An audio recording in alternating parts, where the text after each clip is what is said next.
So tomorrow night begins Scotland's attempt to try and stay in UEFA Nations League Group A, while Greece, who are also our opponents, or one of which in the World Cup qualifiers as well, are going to try and take our place in the UEFA Nations League Group A.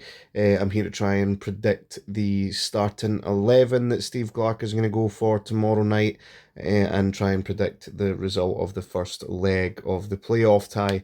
Um, Interesting in terms of obviously the squad that he's called up, some omissions, some new faces which people will be happy to see. But the question is, with Kieran Tierney back and Ben Doak missing, will Steve Clarke stick to a back four, or will he revert back to the back five? I am actually going to predict that he's going to revert back to the back five in this case, because obviously, Ben Doak gives us a lot of width. But we don't really have any other players that can do that in the squad apart from Ryan Gauld, who's also not been called up. So I think he is going to revert back to the back five, and I think the starting 11 that he is going to go for, we're going to see Craig Gordon starting goals.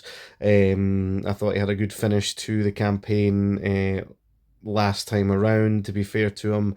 Angus Gunn, obviously not called up due to a wee knock that he's got. Would have been interesting to see who he would have went for out of those two anyway, with Craig Gordon's last set of Scotland form. I know that's what Steve Clarke's like, regardless of how you're doing for your club. Not saying that Craig Gordon's been particularly bad for Hearts, but he has made some blunders.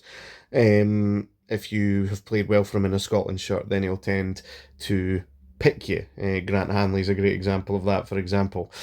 Stephen O'Donnell a few years ago as well was another great example of that, even though Stephen O'Donnell wasn't exactly playing great. He just loved Stephen O'Donnell. Anyway, Craig Gordon in goals, don't see that changing. Captain Andy Robertson at left wing back for the back five formation, with Kieran Tierney at left centre half. Of course, we know what happens when they two play together. There's quite a lot of interchange between the two of them anyway, with Kieran Tierney looking to overlap at every opportunity. The centre half pairing with Kieran Tierney, though, it's a tough one actually. I think that he is going to go for John Souttar as one of them for sure. If it was me, I'd be picking Ryan Porteous, but he hasn't really looked to pick him since he got his red card against Germany. So I think he might go for Scott McKenna in next to John Souttar at the back. Now, everyone is going to want him to pick Max Johnson for the right wing back role. I am going to predict that he's going to go for Anthony Ralston, though.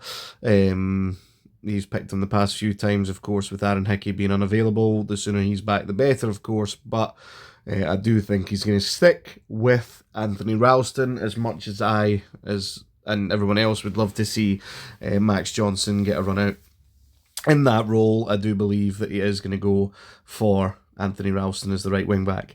I think we're going to go for a midfield four in this case, of definitely John McGinn, Scott McTominay, and Billy Gilmore.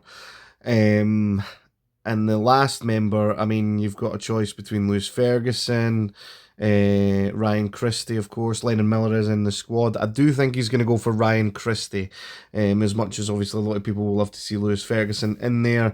I think Ryan Christie will be the one that he goes for as the final member of that midfield four. And then up top, obviously Lyndon Dykes is missing. We've got Hurst just being called up to the squad. I don't know if he'll get a start right away. James Wilson's obviously been called up. I reckon that striker spot is going to belong to... Should I go bold and make a prediction with Hurst? Nah, I think he's going to give Tommy Conway a run out, to be fair. I could be wrong, but he did start in one of the other games, to be fair to Conway. He got little to no service in the game that he did start, but I think Tommy Conway is going to be the one that we go for. In that one, I think he's going to try, is seemingly with the call-ups that he's made, to try and bed in some younger talent, looking to potentially get the next generation in, if you like. And Tommy Conway definitely falls in that category. Obviously, James Wilson does as well. but I think Tommy Conway will be given the start in the game. In terms of the result, obviously Greece in the Nations League campaign had a very good campaign themselves, beating England, of course, something we would absolutely love to do. However, I am going to go for a 1-1 draw in this first leg, and then hopefully we can take it back to Hampden Park and win to stay in Nations League A. I've spoken to a few mates, and they're not as bothered whether or not we can stay in Nations League A. Obviously, the Nations League is nice if you can do well in it, but it does take up a lot of time out with the other competitions. However, me personally, I would want to be in Nations League A as often as possible.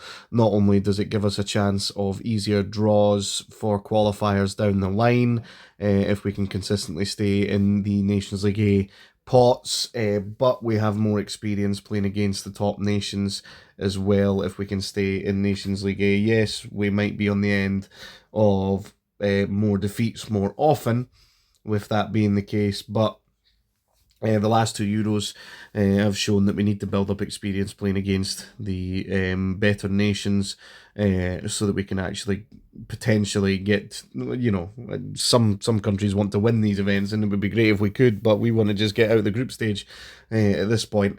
Let me know what you're thinking, guys. Thanks for all the new subscribers and viewers as well. If you could leave a like and subscribe, that would be greatly appreciated. I will be doing a match reaction to the game on Thursday night as well. Fingers crossed we can come away with a positive result from this game, but I'll catch you in the next one.